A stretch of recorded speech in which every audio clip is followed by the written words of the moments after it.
యావత్ మానవాళి రక్షణకై రక్షకుడైన యేసుక్రీస్తు జన్మించాడని, ఆయన జన్మించిన రోజున ప్రపంచమంతా క్రిస్మస్ పండుగను జరుపుకుంటారని సంఘ కాపరి జోసెఫ్ ఎల్చురి తెలిపారు. కొత్త కాకినాడలో గల క్రైస్ట్ గాస్పల్ చర్చ్లో క్రిస్మస్ వేడుకలు ఘనంగా నిర్వహించారు.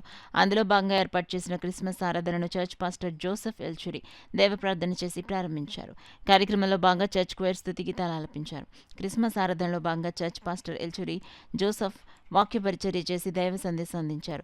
ప్రజలందరికీ చర్చ సభ్యులకు క్రిస్మస్ శుభాకాంక్షలు తెలియజేసి క్రిస్మస్ కేక్ కట్ చేసి చర్చ సభ్యులకు అందించారు. ఈ సందర్భంగా పాస్టర్ జోసెఫ్ మీడియాతో మాట్లాడారు. ఈ కార్యక్రమంలో పెద్ద సంఖ్యలో చర్చ సభ్యులు, మహిళలు, విశ్వాసులు పాల్గొన్నారు. అనంతరం చర్చ సభ్యులకు ఆత్మీయ విందు అందించారు.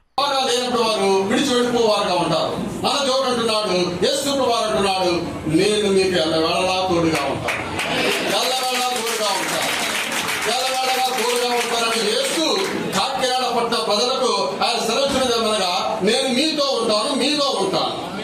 ఆయన మనలో ఉండివాడై ఉన్నాడు. ఏమే ఆయన మనలో ఉన్నట్లయితే ఆయన ఆకృతి, ఆయన క్యారెక్టర్ మనం కలిగిన వారిగా ఉంటాం. ఆయన క్యారెక్టర్ ఏమిటండి? ఆయన ఆకృతి ఏమిటి? ప్రేమ, కరుణ, కనికరము.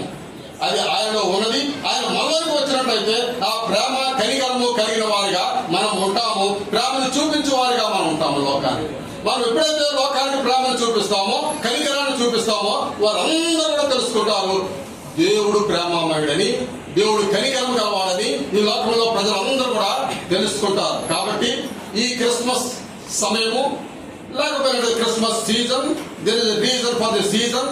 ఎందుకు ఈ క్రిస్మస్ మనం జరుపుకుంటున్నామనగా యేసయ్య బెత్లెహేములో బాలునిగా జన్మించాడు.